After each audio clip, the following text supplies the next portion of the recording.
Hey everybody, it is Minister Nikila Shannon, author of the book 7 Days to Pray the Single Away, and also Why Smart Girls Do Dumb Things and the God Who Loves Them.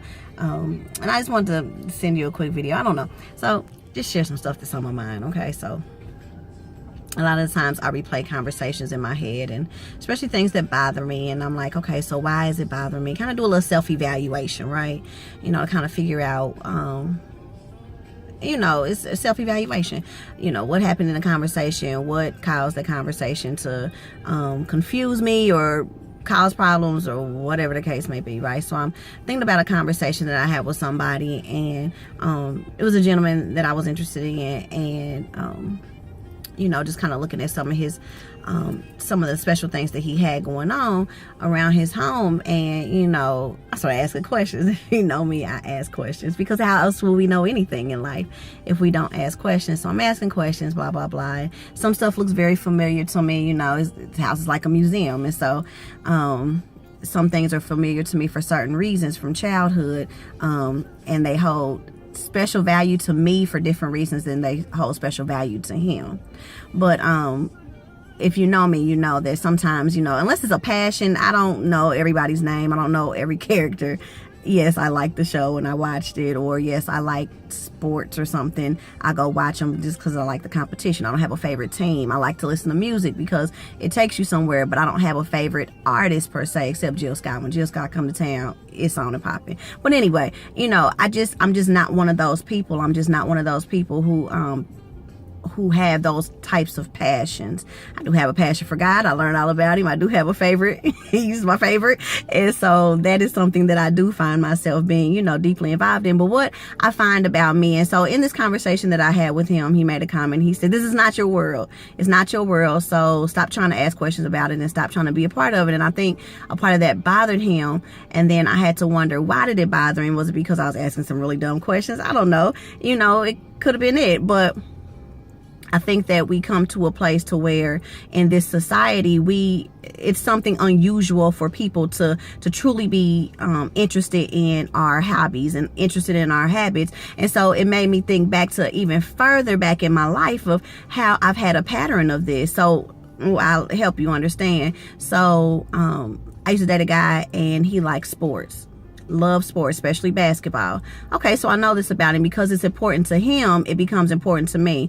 Now, am I going to go out and buy season passes to the Pacers? No, not at all. But what I will do is, when he came over, instead of having Netflix and chill, we have Sports Center and chill. When you come over, I know that it's important to you, so therefore my TV will be turned to Sports Center. Now, do I know everything about everything? Not at all. But when I see him interested in Steph Curry, then I did some research online, so at least we can carry on a conversation, because it's important for me to let you know that you are important to me, and the things that are important to you matter to me, even if I don't fully understand them, you know. And my dad, you know, he used to like Star Trek. So do I know everything about Star Trek? Not at all. But it was important to him, therefore I would watch the show so I could call and say, did you see last week's episode when Jean-Luc Picard? And I had a big crush on Jean-Luc Picard. I don't know, it's my old white man fetish, I guess. But, you know, just different things. And so I noticed that even as a child, I did these things. And if it was important to you, it's important to me, and let me learn about it. My son was in football. I have no idea. I do know what a quarterback is now, but I have no idea what a tight end and a wide receiver. Is he any different than a narrow receiver? I don't know. Get the ball, carry it, score the point. That's all I knew and all I know. But I used to put my little raggedy van on that highway because it was important to him. Therefore, it became important to me. In 2 weeks, I will be down in Kentucky amongst people from all over the world. I will be emceeing at the world's competition for Vex Robotics. I don't even know what the Vex stands for in the beginning. I didn't even know what it was. I didn't even know what the bots did. But because my daughter was interested in it, I went to her little, you know, her event, and they, you know, offered up for people to come and try out. And because it was important to her, it became important to me. And then it opened the door for me to go down to this world's championship and be exposed to people all over the world. I encourage and I motivate. Therefore, they need people to encourage and motivate their girls in areas of self-esteem and striving to be great. great and coming out of those molds of society, well, that's what I do. So therefore now, because I took an interest in what she had an interest in, now it's opened a door for me that I never even seen to be open. But my point is this: have we come to such a society to where it's unusual for people to want to be interested in what we're interested in?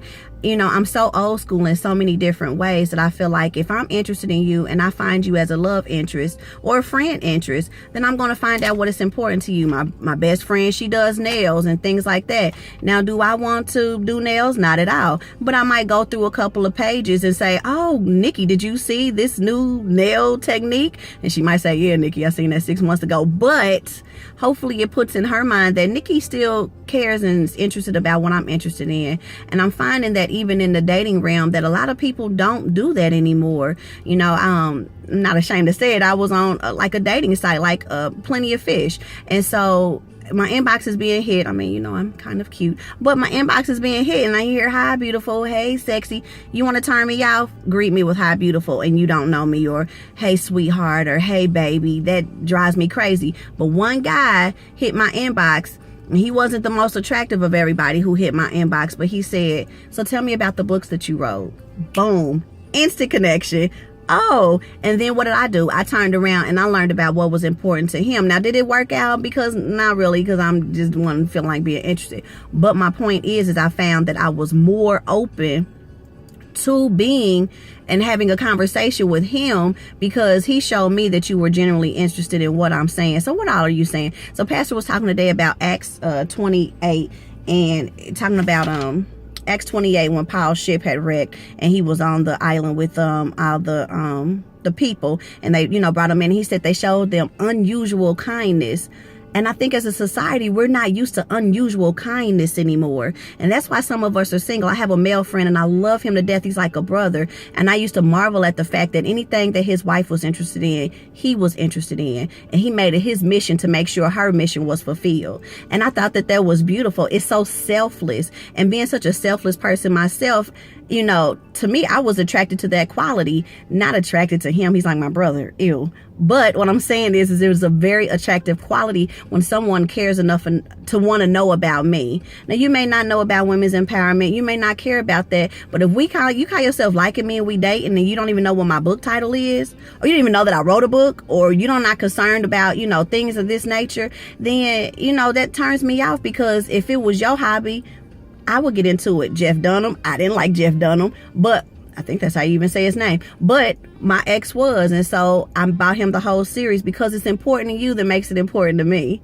You know, and so thinking back to all of it, you know, have we gotten away from that? Have we gotten away from, if I'm interested in you, then I'm interested in what you're interested in? And even if I don't understand it, or even if it's not my passion, why can't I at least just make it my a point to know about it? But I think that we need to really get back to that. And, you know, we're in a selfie society. We're in a, you know, all about me, mine, and my, and I, and, you know, and there's no more us. What makes you tick? What makes you smile? What is it that turns you on? Why should we not know these things about people? Why should I not want to be in his world? So when he said, stop it, this is not your world, really what he was saying is you can't be a part of mine. And you put the wall up. And that's what we do to people when we don't try to find out about them, when we don't let them into our hobbies because we feel like they don't know enough about it. You put the wall up, and then we wonder why we don't have these great interpersonal relationships.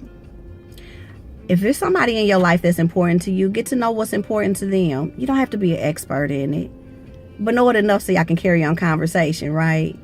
Enough to say, hey, I used to watch The Simpsons back when it was on the Tracy Ullman show, before it was even really wild and popular, because I did. But that could have been a bond and a connection we could have had and could have talked about it. You could have educated, and it opens up the door to so many conversations. The reason why we don't have a lot of conversations is because we shut the door so fast that there's nothing to talk about.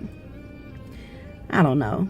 Show unusual kindness. Make it a point. If you are dating somebody and you don't know what their real interests are and you've not taken the time to find out, Why don't you use today? That's my challenge. Go find out something important to them. Maybe not somebody you date. Maybe it's a family member. Maybe it's a co-worker. Hey, I seen NASCAR all on your desk. Tell me more about it. And then when somebody does that to you, be open to receive it and open to share, because if they're asking, that means they want to make it important to them too, because you must be important to them. I said all that to say this. Show unusual kindness. Yeah, let's get back to the old school ways. Let's have a conversation about what's important to you, and let me make it important to me. It may not be my passion, but you are my passion. And then that way I can at least know what's going on. It opens up the line of communications. Have we gotten so selfish that we don't even expect people to care about what we care about? Or is it because we don't want to care about what they care about? I don't know. So many unanswered questions. You got some ideas? Hit me up and down below. Put me some comments in. Again, this is author Nikila Shannon, author of the book 7 Days to Pray the Single Away, and also Daughters of the Most High, Why Smart Girls Do Dumb Things, and the God Who Loves Them. You guys be blessed and take care.